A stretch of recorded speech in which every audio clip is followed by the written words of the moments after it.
Bienvenue au rendez-vous avec Jésus-Christ où nous cherchons à comprendre, à savoir et à connaître les mystères de l'Évangile. Bonne écoute. Nous vous saluons au nom puissant et glorieux de notre Seigneur et Sauveur Jésus-Christ. Nous rendons gloire à notre Dieu pour ses grandes œuvres dans nos vies. Nous lui disons merci pour son amour infini qui ne cesse chaque jour de répandre sur nous de près comme de loin en Jésus-Christ. Soyez bénis au nom de Jésus. Nous sommes à notre programme Les rendez-vous avec Jésus-Christ. Au rendez-vous avec Jésus-Christ, nous cherchons à comprendre, à savoir et à connaître. Dieu, de par sa parole, nous accorde la révélation. Au-delà de la révélation, nous avons la connaissance. Et en mettant en pratique la connaissance, nous relevons des défis qui nous permettent d'être positionnés sur le droit chemin, nous préparant pour le retour de notre Seigneur.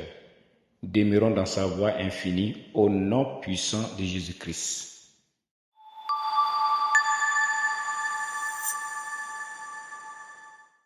Dieu, dans son amour, en ce jour encore une fois de plus, se révèle à nous pour nous amener à comprendre combien de fois nous nous livrons au monde des ténèbres de par notre manière, d'entretenir nos couches, nos demeures, nos lieux de repos.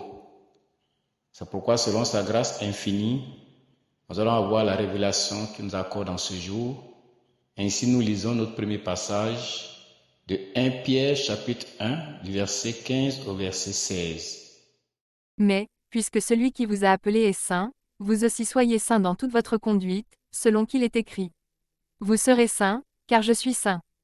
Oui, en Jésus-Christ, nous avons été appelés pour pratiquer les œuvres de la foi.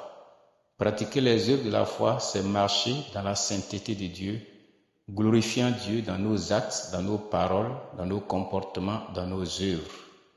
Malheureusement, des enseignements nous font croire qu'on est en Jésus-Christ, nous ne sommes pas sauvés par les œuvres. Ainsi donc, tout nous est permis. Si nous ne sommes pas sauvés par les œuvres de la loi, mais nous sommes sauvés pour accomplir les œuvres de la foi. C'est ainsi que, en Jésus-Christ, nous devons savoir comment nous conserver purs pour que la présence de Dieu soit continuelle et permanente. Malheureusement, plusieurs chrétiens ne conservent pas cette pureté dans leur demeure, là où ils se reposent. Or, la parole nous fait comprendre dans Michée chapitre 2, le verset 10. Levez-vous, marchez, car ce n'est point ici un lieu de repos, à cause de la souillure, il y aura des douleurs violentes. Ainsi donc, à cause du péché, dans leur maison, dans leur chambre, sur le lit, plusieurs sont dans des douleurs, dans des souffrances. Plusieurs n'arrivent même pas à recevoir de la part du Seigneur des messages pendant leur sommeil.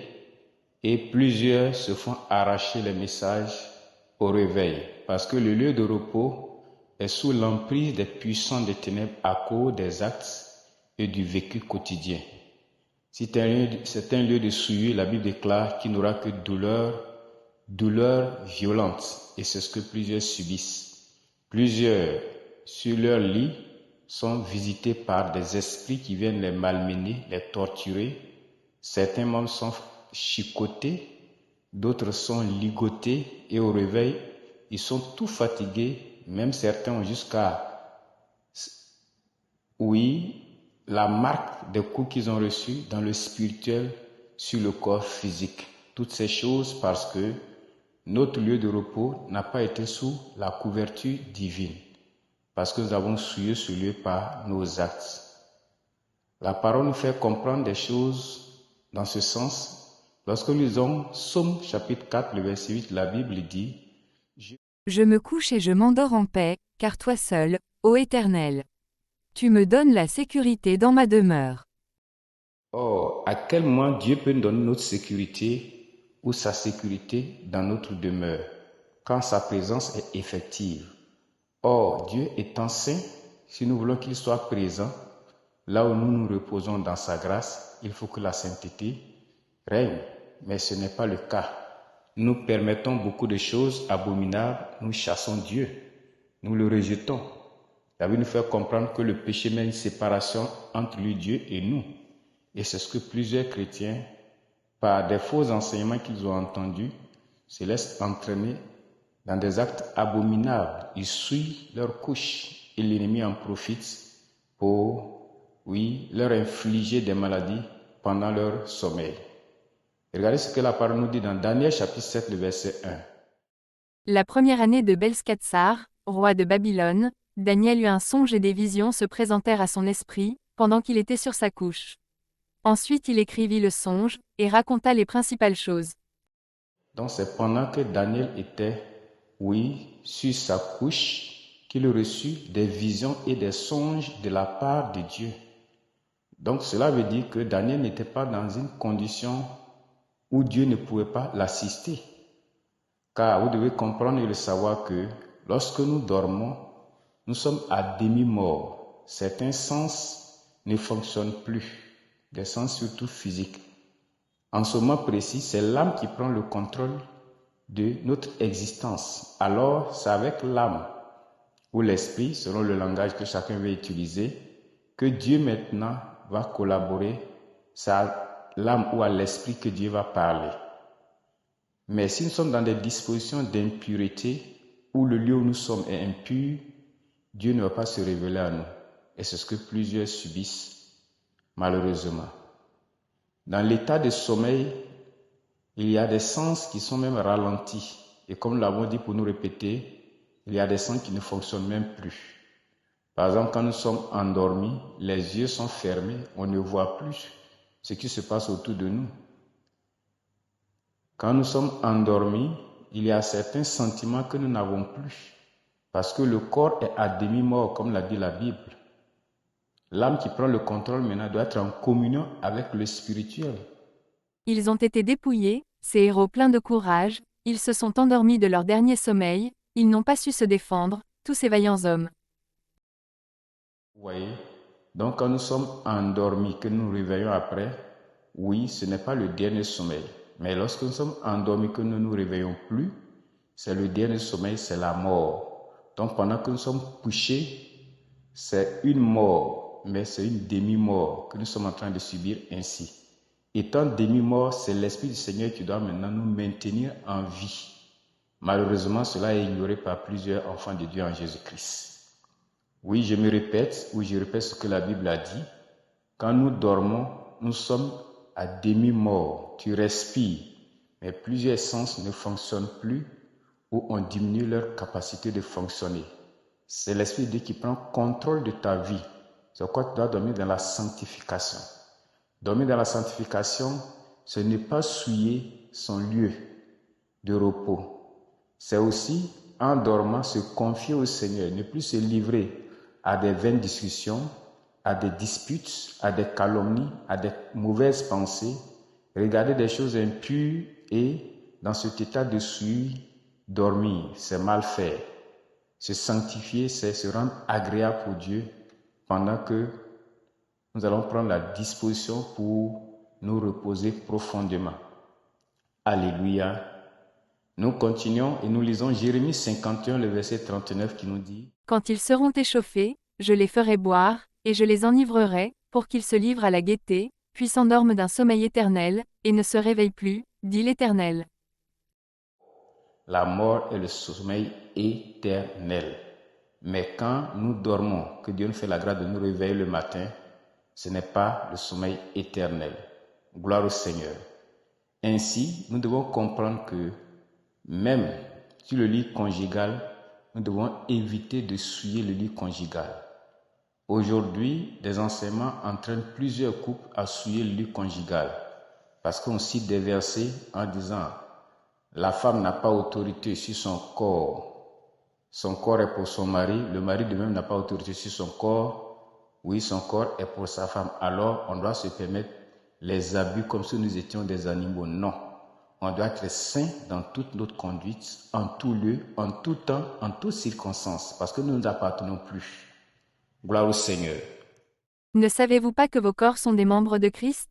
Prendrais-je donc les membres de Christ, pour en faire les membres d'une prostituée? Tes membres appartiennent à Jésus avant d'appartenir à ton mari. Femme, ton corps appartient à Jésus avant d'appartenir à ton mari. Homme, Ton corps appartient à Jésus avant d'appartenir à ta femme. Ainsi donc, sur le lit conjugal, vous devez tenir compte de cela pour savoir qu'il y a des choses que vous ne pouvez pas faire. Nous ne sommes pas des animaux comme certains hommes de Dieu l'enseignent pour nous lécher les parties intimes comme si nous étions des pervers. Ça, c'est une vie de perversion et de souillure et les conséquences, c'est ce que nous voyons aujourd'hui où l'ennemi a accès à plusieurs foyers, accès à la vie des enfants. Le comportement de plusieurs enfants démontre ce qui se passe dans l'intimité, oui, des parents. Que Dieu libère tous ces parents qui sont sous l'emprise de ces perversions, de ces abominations et de ces comportements indignes. Parce que quand nous avons le Saint-Esprit, nous avons cette grâce de pouvoir discerner quelle est la volonté de Dieu, ce qui est agréable, bon et parfait. C'est ce qui fait la différence entre le chrétien et le païen. À partir du moment où nous n'avons pas la grâce de pouvoir discerner ce qui est agréable, bon et parfait, alors nous n'avons pas le renouvellement de l'intelligence. Nous sommes encore des païens, des désordonnés.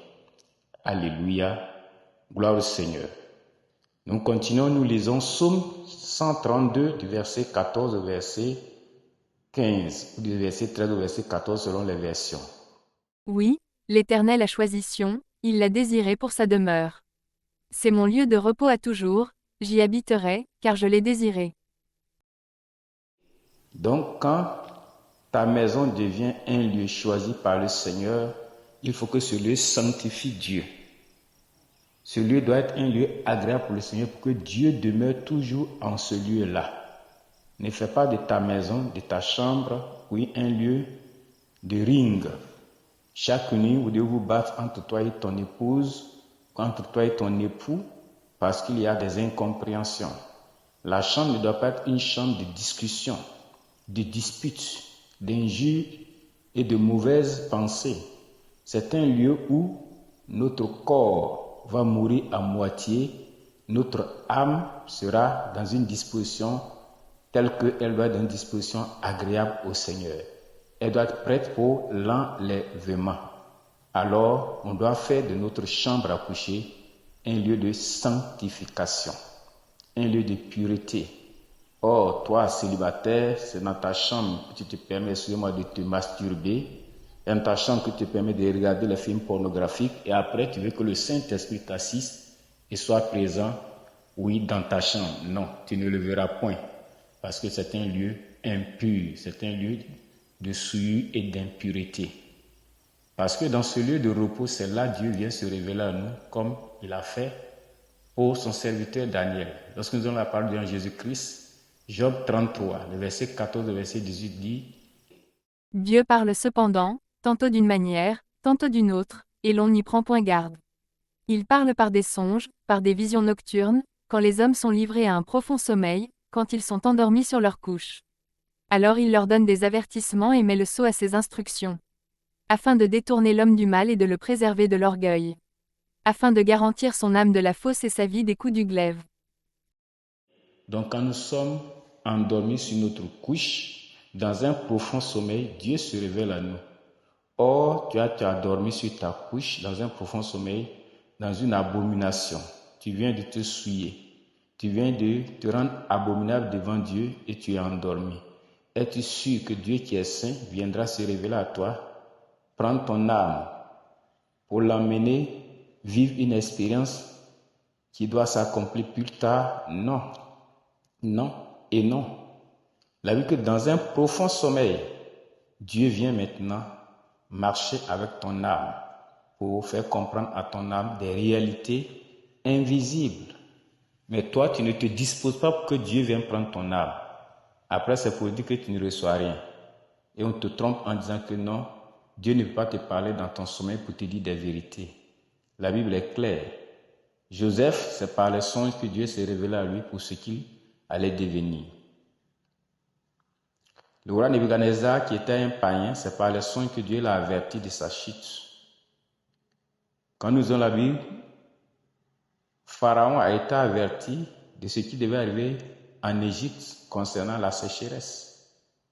Dans la Nouvelle Alliance en Jésus-Christ, dans le Nouveau Testament, lorsque Hérode devait tuer les enfants des 0 à 2 ans, c'est dans un songe que Dieu s'est révélé à Joseph en lui disant de prendre l'enfant et de quitter, oui, le pays. Dieu nous parle. L'apôtre Paul, dans un songe, Dieu s'est révélé à lui. Dieu a toujours parlé par les songes, mais on te distrait en disant que Dieu ne peut pas parler par les songes. Ainsi donc, ne te prédispose pas pour que tu puisses recevoir de la part de Dieu des messages. C'est mauvais et c'est dangereux. Alléluia.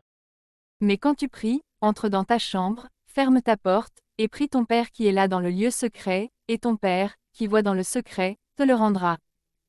Ta demeure est un lieu secret où Dieu viendra te rencontrer pour t'écouter quand tu veux t'humilier devant sa face.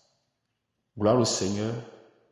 Oui, cher couple, qu'est-ce que vous faites de votre chambre? Qu'est-ce que le lit conjugal représente pour Dieu? Quel est le vécu? Quels sont les actes, les comportements que vous avez? Ce sont des injures et chacun dort de son côté. Et on veut que Jésus-Christ vienne nous assister. Et l'hypocrisie est telle que, même dans cette incompréhension, chacun prie pour dire qu'il s'adresse à Jésus. Pendant que à deux, vous ne vous entendez pas, ou haïssez même. Et tu veux que le Seigneur t'écoute dans cette position. Repentez-vous. Vous, ces couples qui êtes divisés, chacun prie à sa manière, vous êtes couchés sur le même lit, espérant que Dieu vous écoute et Dieu vous entend. Que Dieu pardonne tous ceux qui sont dans cette situation au nom puissant de Jésus-Christ. Et encore, plusieurs souillent, oui, leur chambre. Certaines personnes, excusez-moi, jusqu'à certains moments, vont jusqu'à livrer leur chambre principale, leur lieu d'intimité à des personnes étrangères. Non, ça ne se fait pas dans le spirituel. Le témoignage d'une sœur qui avait reçu son papa, et comme elle était dans une pièce, ne sachant pas comment accueillir son papa, elle va céder le lit à son papa. Elle va se coucher à terre. Et après le départ du papa, depuis ce jour, chaque soir, elle se sent visitée par un esprit de mari de nuit qui prend l'image du papa. Ainsi donc, depuis ce jour, il y a eu un mariage qui a été scellé dans le spirituel.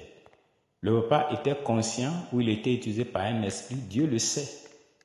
Mais c'est parce qu'elle a livré, oui, sa couche, sa demeure, là où elle repose son âme à son Père, ce qu'elle ne devait pas faire.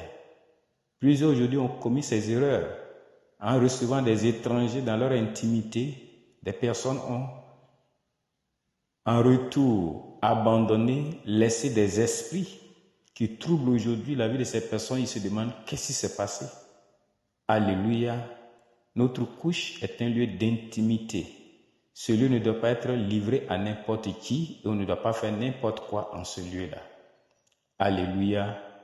Nous relisons Michée 2, le verset 10. Levez-vous, marchez, car ce n'est point ici un lieu de repos, à cause de la souillure, il y aura des douleurs violentes. À cause de la souillure, il y a des douleurs dans ta chambre, sur ton lit. Quand tu dors le lendemain matin, tu te réveilles, tu es tout fatigué. Les sorciers ont fait de toi un instrument parce que ta couche est souillée, ta demeure est souillée. Ne maudis pas le roi, même dans ta pensée, et ne maudis pas le riche dans la chambre où tu couches, car l'oiseau du ciel emporterait ta voix, l'animal ailé publierait tes paroles. La Bible dit de ne même pas pécher sur le lieu ou dans le lieu où nous couchons. Ce sont des petits détails dans le spirituel qui font la différence. Par des choses ainsi, l'ennemi s'attaque à plusieurs personnes. Notre chambre à coucher ne doit pas être un lieu de souillure, d'impureté. Ce lieu ne doit pas être un lieu où tout nous est permis. Non. C'est un lieu où nous livrons notre intimité. Ainsi, cette intimité doit être livrée pour que Dieu se glorifie même dans notre intimité. Malheureusement, ce n'est pas le cas. On pense que tout est permis parce que nous sommes dans la chambre. Non, Dieu est avec toi partout où tu es. Si tu veux que Dieu soit avec toi pendant que tu vas dormir, alors tu dois savoir que Dieu est là dans cette chambre. Cette femme dit alors à Élie, « Qu'y a-t-il entre moi et toi, homme de Dieu? Es-tu venu chez moi pour rappeler le souvenir de mon iniquité, et pour faire mourir mon fils ?» Il lui répondit, « Donne-moi ton fils. » Et il le prit du sein de la femme, le monta dans la chambre haute où il demeurait, et le coucha sur son lit. Puis il invoqua l'Éternel, et dit, Éternel, mon Dieu, est-ce que tu affligerais, au point de faire mourir son fils, même cette veuve chez qui j'ai été reçu comme un hôte? La femme qui a accueilli le serviteur de Dieu a perdu son enfant. La Bible dit, quand il a pris l'enfant des mains de la femme, c'est dans la chambre où il demeure, où il se couche. Le lieu où il sait que la gloire de Dieu est présente, c'est là Dieu, oui, l'a toujours visité. C'est en celui-là que Dieu a toujours démontré qu'il est avec lui. C'est par là qu'il reçoit les révélations avant de savoir que faire, quoi faire. Donc il était confiant qu'en emmenant cet enfant-là sur son lit, Dieu allait intervenir. Et c'est ce qu'il a fait et Dieu s'est glorifié. Alléluia. Est-ce que toi, ton lieu, ta demeure peut être un lieu où tu peux croire que le Seigneur est pleinement là et qu'un miracle peut s'opérer? Non. Parce que ton vécu ne reflète pas la sainteté de Dieu. La gloire de Dieu n'est pas permanente dans ta maison. Alléluia. Regarde. Réponds-moi, Éternel. Mon Dieu. Donne à mes yeux la clarté, afin que je ne m'endorme pas du sommeil de la mort. Que Dieu bénisse sa parole afin que chacun de nous examine comment il vit, comment il se comporte. Quels sont ses actes? Quel est le comportement que nous avons? Pour terminer, Proverbe chapitre 3, le verset 24 dit, « Si tu te couches, tu seras sans crainte, et quand tu seras couché, ton sommeil sera doux. » Mais à quel moment ce sommeil sera doux? Nous commençons à partir du verset 21 pour comprendre maintenant. « Mon fils, que cet enseignement ne s'éloigne pas de tes yeux, garde la sagesse et la réflexion, elles seront la vie de ton âme et l'ornement de ton cou. Alors tu marcheras avec assurance dans ton chemin et ton pied ne heurtera pas. » Vous voyez? Oh, garder l'enseignement, marcher avec Dieu, c'est vivre la sanctification dans le Seigneur. Ce n'est pas se livrer à l'impureté. Que Dieu nous bénisse, que sa grâce soit abondante sur nous et que sa faveur repose sur nous au nom puissant de Jésus-Christ. Ainsi donc, nous voulons exhorter chacun de nous à comprendre que notre demeure, notre couche, notre chambre à coucher, notre lit ne doit pas être un lieu d'abomination, d'impureté. Il doit avoir la sainteté de Dieu qui doit être une réalité dans notre intimité afin que la gloire de Dieu soit là. Que Dieu pardonne tous ceux qui ont souillé leur intimité, leur lit, leur chambre à coucher. Que la puissance du Saint-Esprit vous pardonne toute iniquité que vous avez commise. Que la gloire de Dieu se révèle dans vos chambres.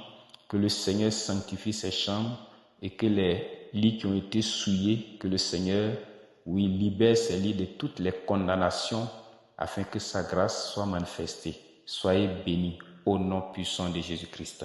Amen. Retrouvez ici tous les versets cités dans la méditation. Soyez libre de faire des captures d'écran pour les étudier chez vous. Nous espérons que vous avez été édifiés à travers cette méditation et que votre marche avec notre Seigneur sera dorénavant différente. N'oubliez pas de vous abonner et d'activer la cloche pour ne rater aucune de nos publications. Soyez abondamment bénis.